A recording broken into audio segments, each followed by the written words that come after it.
बिस्मिल्लाहिर्रहमानिर्रहीम। Introduction to computer networks में आज हम ट्रांसमिशन मीडिया की बात करेंगे। ट्रांसमिशन मीडिया को एक्सप्लेन करने से पहले हम ये देख लेते हैं कि मीडिया क्या चीज होता है। मीडिया जो है वो लिंक है जो नेटवर्क नोड्स को इकट्ठा करता है या नेटवर्क नोड्स को कंप्यूटर्स को आपस में कनेक्ट करता है, उसको हम मीडिया कहते हैं। और डेटा ट्रांसमिशन मीडिया के वो पाथ है जिसके जरिए सिग्नल जो है वो एक जगह से दूसरी जगह ट्रेवल करता है। इसका मकसद है कि सिग्नल जो है वो सेंडर से रिसीवर की तरफ जिस पाथ के जरिए जाता है, जिस रास्ते के जरिए जाता है, उसको डेटा ट्रांसमिशन मीडिया कहा जाता है। जैसे आप इस डायग्राम को अगर गौर से देखें तो इसमें सेंडर जो है वो रिसीवर की तरफ डेटा सेंड कर रहा है और डेटा जो ट्रेवल कर रहा है वो थ्रू ट्रांसमिशन मीडिया कर रहा है। और ट्रांसमिशन मीडिया जो है या तो केबल होगी या एयर होगी। और जो फिजिकल लेयर्स की यहाँ पे बात है वो लेटर ऑन जब हम OSI मॉडल की बात करेंगे तो वहां पे इसको हम डिटेल से डिस्कस करेंगे। यहाँ पे बैंडविड्थ को भी डिस्क्राइब करना जो है वो इम्पोर्टेंट है कि बैंडविड्थ क्या चीज होती है। अमाउंट ऑफ डाटा जो किसी स्पेसिफिक टाइम में ट्रेवल कर सकता है किसी पाथ पर से या कम्युनिकेशन चैनल पर से, उसको हम बैंडविड्थ कहते हैं। लेटेंसी क्या चीज है? Time it takes to signal to travel from one location to another on a network. Network पे सिग्नल का सेंडर से रिसीवर की तरफ जाना जितने टाइम में होता है उसको हम लेटेंसी कहते हैं। ट्रांसमिशन मीडिया जो है वो हमारे पास दो तरह का होता है। एक को हम गाइडेड मीडिया कहते हैं, दूसरे को हम अनगाइडेड मीडिया कहते हैं। आज के लेक्चर में हम गाइडेड मीडिया की बात करेंगे। तो जो गाइडेड मीडिया होता है वो क्या चीज है? उसको हम फिजिकल मीडिया भी कहते हैं। इसी को बाउंडेड मीडिया भी कहा जाता है, इसी को टेंजिबल मीडिया भी कहा जाता है, क्योंकि ये ऐसा मीडिया है जो कि डिफरेंट किस्म की वायर्स जैसे ट्विस्टेड पेयर, कोएक्सियल केबल और फाइबर ऑप्टिक्स पर मुश्तमिल होता है। ये वायर्स जो हैं वो टेंजिबल होती हैं, इनकी कोई ना कोई एग्जिस्टेंस होती है, इसलिए हम इसको फिजिकल मीडिया भी कहते हैं, टेंजिबल मीडिया भी कहते हैं। और चूंकि जो सिग्नल है वो वायर्स के थ्रू जा रहा होता है, वायर्स उसको गाइड कर रही होती हैं, इसलिए इसको हम गाइडेड मीडिया भी कहते हैं। और इसको हम गाइडेड मीडिया भी हम इसको कहते हैं। और जो वायर्स होती हैं वो कन्फाइंड सिग्नल्स को लेके जाती हैं, मतलब सिग्नल को स्प्रेड नहीं होने देती हैं। तो हम वन बाय वन बात करते हैं different types of guided media में। सबसे फर्स्ट वन जो हमारे पास है वो ट्विस्टेड पेयर केबल है। कि ट्विस्टेड पेयर केबल जो है वो क्या होती है? ये आम कॉपर वायर होती है जो घरों में या बिजनेस ऑफिस वगैरह में नेटवर्क बनाने के लिए इस्तेमाल होती है। ट्विस्टेड पेयर केबल ऐसी केबल होती है जिसमें data pair of insulated wires में से डाटा जो है वो ट्रांसमिट होता है। टू वायर्स को जोड़ के उनका एक पेयर बना दिया जाता है और उनको हम ट्विस्ट कर देते हैं। जैसे कि आप डायग्राम में भी यहाँ पे देख सकते हैं, हमारे पास दो वायर्स हैं और उन वायर्स का पेयर बना के उनको आपस में एक दूसरे के साथ ट्विस्ट कर दिया गया। हम अभी देखेंगे कि ट्विस्ट करने की वजह क्या है। दोनों वायर्स जो होती हैं वो इंसुलेटेड होती हैं, एक दूसरे के जो सिग्नल है उसको ये शेयर नहीं कर सकती। असल में जो ट्विस्टेड पेयर केबल होती है ये 8 वायर्स पर मुश्तमिल होती है। यहाँ पे अगर आप गौर से देखें इस केबल को तो ये पेयर है, ये पेयर है, ये पेयर है, ये पेयर है। टोटल 8 केबल्स है हमारे पास और 4 पेयर्स ये हमारे पास बनते हैं। 4 पेयर्स पर मुश्तमिल होती है। इसको ईथरनेट वायर भी कहते हैं। और जैसे हमने पहले कहा कि आमतौर पर घरों में जो नेटवर्क बनाया जाता है उसमें ये इस्तेमाल होती है। अब हम बात करते हैं कि ये जो ट्विस्ट दिया जाता है ये ट्विस्ट देने की वजह क्या है। ट्विस्टेड पेयर केबल जो है वो लॉन्ग ट्रांसमिशन के लिए इस्तेमाल नहीं होती, ये लैंड में इस्तेमाल होती है। ये पॉइंट टू पॉइंट ट्रांसमिशन के लिए भी इस्तेमाल होती है। और सबसे अहम चीज कि ट्विस्ट क्यों देते हैं? जब वायर से कोई सिग्नल आता है, जैसे इलेक्ट्रोमैग्नेटिक सिग्नल इस वायर के साथ टकराता है तो इसमें पहले से जो सिग्नल गुजर रहा होता है उसमें ये एनर्जी प्रोड्यूस कर देता है। और जो वायर से सिग्नल गुजर रहा था उसको ये एनर्जी डिस्टर्ब करती है, तो उसको इलेक्ट्रोमैग्नेटिक इंटरफेरेंस कहते हैं। इस इलेक्ट्रोमैग्नेटिक इंटरफेरेंस से बचने के लिए केबल को ट्विस्ट किया जाता है। वायर से कोई दूसरी वायर है उसका सिग्नल जो है वो इसके साथ अगर आके टकराता है तो वो इसमें से जो डाटा गुजर रहा होता है उसको डिस्टर्ब करता है। तो ये जो ट्विस्ट दे रहे हैं हम, ये ट्विस्ट देने की जो वजह है वो ये है कि ये डाटा को इलेक्ट्रोमैग्नेटिक जो इंटरफेरेंस है उससे महफूज रखती है। ट्विस्ट जितने फासले पे दिया जाता है उससे केबल की कैटेगरी जो है वो डिफाइन होती है। और ट्विस्टेड पेयर केबल हमारे पास जो है वो दो तरह की होती है, STP and UTP. STP means shielded twisted pair. तो यहाँ पे अगर आप इस डायग्राम को गौर से देखें तो यहाँ पे हमारे पास ये जो वायर्स है इनके ऊपर ये शील्ड चढ़ाई गई है, इसलिए इसको शील्डेड ट्विस्टेड पेयर कहा गया है। और यहाँ पे जो ये वायर्स हैं ये इस शीट के बगैर हैं, इसलिए इसको अनशील्डेड ट्विस्टेड पेयर जो है वो कहा जाता है। इंटरफेरेंस से बचने के लिए हमने अभी बात की कि वायर को ट्विस्ट दिए जाते हैं और साथ ही इस पर जो शीट चढ़ा दी जाती है, तो वायर से आने वाले सिग्नल जो हैं जो एनर्जी प्रोड्यूस करते हैं वो इस शीट की वजह से जो डिस्टर्बेंस प्रोड्यूस करते हैं वो भी प्रोड्यूस नहीं कर सकते। इसकी मुख्तलिफ कैटेगरीज होती हैं, जैसे cat 1, cat 2 up to cat 7 जो कैटेगरी 7 की सबसे बेस्ट केबल होती है और ये कंप्यूटर को कनेक्ट करने के लिए इस्तेमाल होती हैं। और जैसे हमने कहा कि ये आमतौर पर लैंड्स वगैरह में इस्तेमाल होती है और इसकी स्पीड जो है 16 to 155 मेगाबिट्स पर सेकंड होती है। और शील्डेड ट्विस्टेड पेयर जो है वो कॉस्टली होती है। कॉस्टली होने की वजह जो है वो क्या है, और वजह इसके ऊपर एक्स्ट्रा शीट का होना है जो कि इसको इलेक्ट्रोमैग्नेटिक इंटरफेरेंस से बचाती है। उसके बाद नेक्स्ट जो है हमारे पास वो अनशील्डेड ट्विस्टेड पेयर है। अनशील्डेड ट्विस्टेड पेयर जो है ये निस्बतन जो है वो फ्लेक्सिबल होती है, लाइट होती है और कॉस्टली जैसे हमने कहा कि ये नहीं होती है।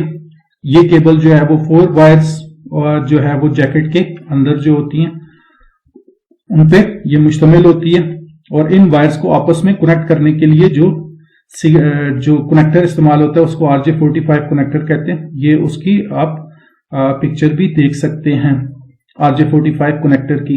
तो जो अनशील्डेड वायर है ट्विस्टेड पेयर जो केबल है इसकी स्पीड जो है वो 100 kbps से 1000 mbps होती है। अनशील्डेड ट्विस्टेड पेयर के बाद हम नेक्स्ट जो बात करेंगे वो कोएक्सियल की बात करेंगे। लेकिन एक चीज मजीद कि जो अनशील्डेड ट्विस्टेड पेयर है इसमें इंटरफेरेंस जो है वो निस्बतन शील्डेड ट्विस्टेड पेयर से ज्यादा होता है। इसमें डाटा की जो सिग्नल है उसकी लीकेज का भी खतरा होता है, इसलिए इसे लॉन्ग डिस्टेंसेस के लिए इस्तेमाल नहीं किया जाता। और जो यूटीपी केबल्स हैं ये ज्यादातर लोकल टेलीफोन कम्युनिकेशंस वगैरह या शॉर्ट डिस्टेंसेस वगैरह में या लोकल एरिया नेटवर्क में इस्तेमाल होती हैं। नेक्स्ट जो हमारे पास वो केबल की कैटेगरी है वो हमारे पास कोएक्सियल केबल है। कोएक्सियल केबल जो है उसकी आप पहले डायग्राम देखें और फिर इसकी हम बात करते हैं।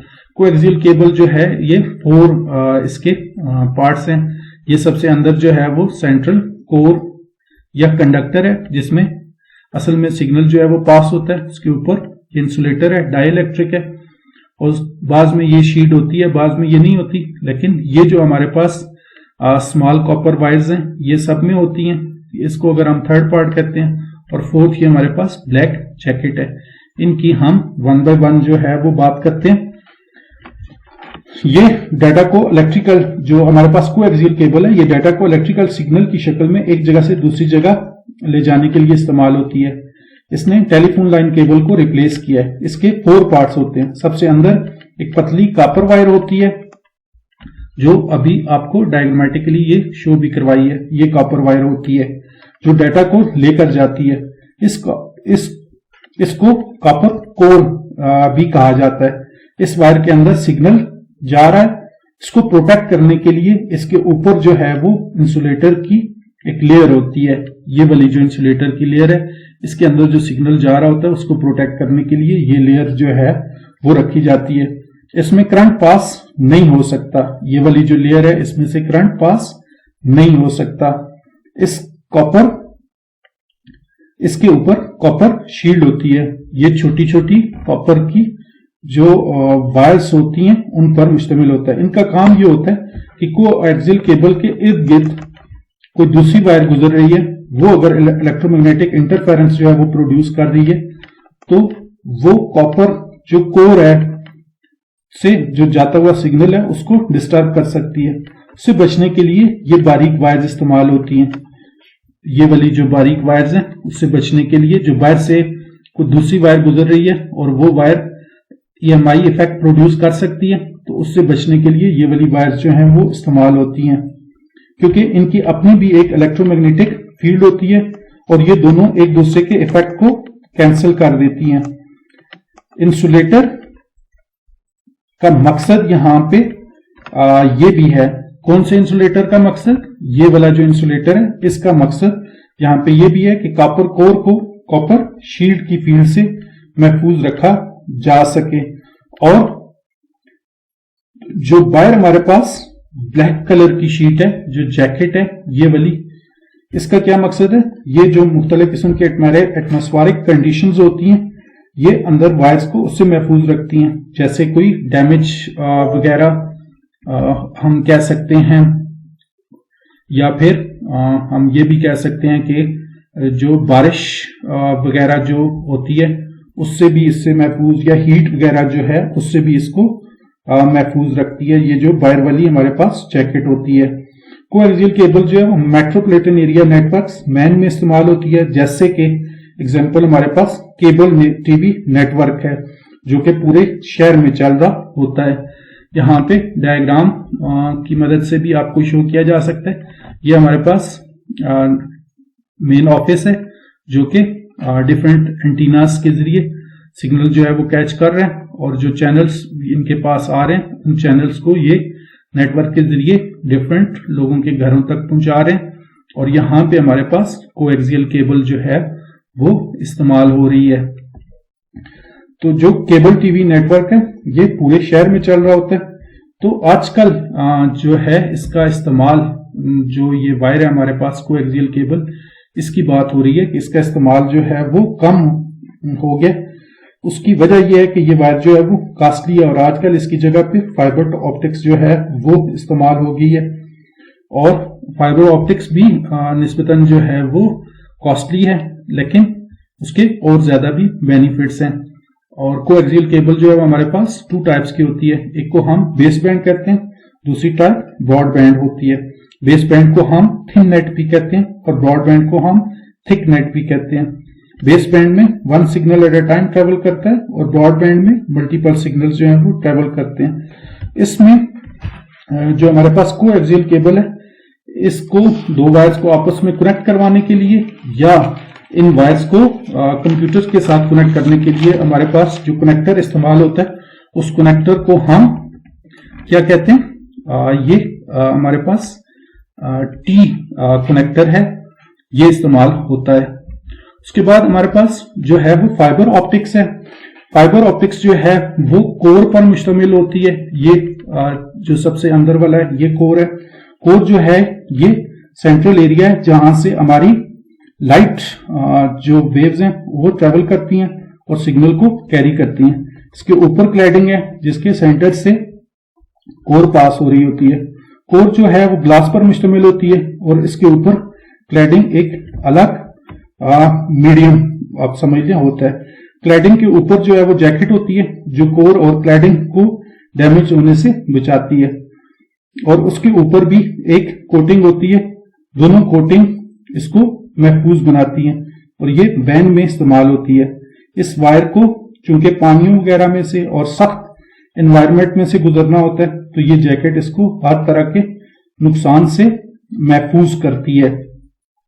तो ये जो हमारे पास कोर है यहाँ पे ये ग्लास पर मुश्तमिल होता है। ग्लास पर मुश्तमिल होता है और डाटा जो है वो लाइट की फॉर्म में ट्रेवल कर रहा होता है, तो वो रिफ्लेक्ट करता है ग्लास जो है वो इसमें से, और क्लैडिंग उसको रिफ्लेक्ट करने में हेल्प करती है। तो लाइट मुकम्मल तौर पर रिफ्लेक्ट होती है इसमें। तो जो प्रिंसिपल लाइट को एक जगह से दूसरी जगह डाटा को लेके जाने के लिए इस्तेमाल होता है उसको हम टोटल इंटरनल रिफ्लेक्शन प्रिंसिपल भी कहते हैं। उस पर ये बेस करता है। फाइबर ऑप्टिक्स के अंदर इसमें डाटा जो है वो लाइट की सूरत में ट्रेवल कर रहा होता है। डाटा चूंकि लाइट की फॉर्म में ट्रेवल करता है तो इसलिए बहुत ही ज्यादा फास्ट होता है, ये ट्रिलियन ऑफ बिट्स पर सेकंड ये लेके जा सकती है। तो मुख्तलिफ किस्म की जो कंपनीज इस्तेमाल कर रही हैं इसको, वो अपनी टीवी, इंटरनेट और टेलीफोन सर्विसेज के लिए बाकी केबल्स को रिप्लेस करके इस केबल के साथ वो रिप्लेस कर रही हैं। और जब हम इस फाइबर ऑप्टिक्स केबल को यहां से कट करते हैं तो हमारे पास इस तरह से वायर्स जो है वो हमारे पास आ जाती हैं। और जो फाइबर ऑप्टिक्स है वो असल में यूं एक बारीक बाल होता है, उस बाल में से डाटा इतनी तेजी से ट्रेवल कर रहा होता है। आज के लेक्चर में बस इतना ही। उम्मीद है ये लेक्चर भी आपको पसंद आया होगा। वीडियो को लाइक और शेयर जरूर कीजिएगा और चैनल को सब्सक्राइब करना बिल्कुल ना भूलिएगा। Thank you so much.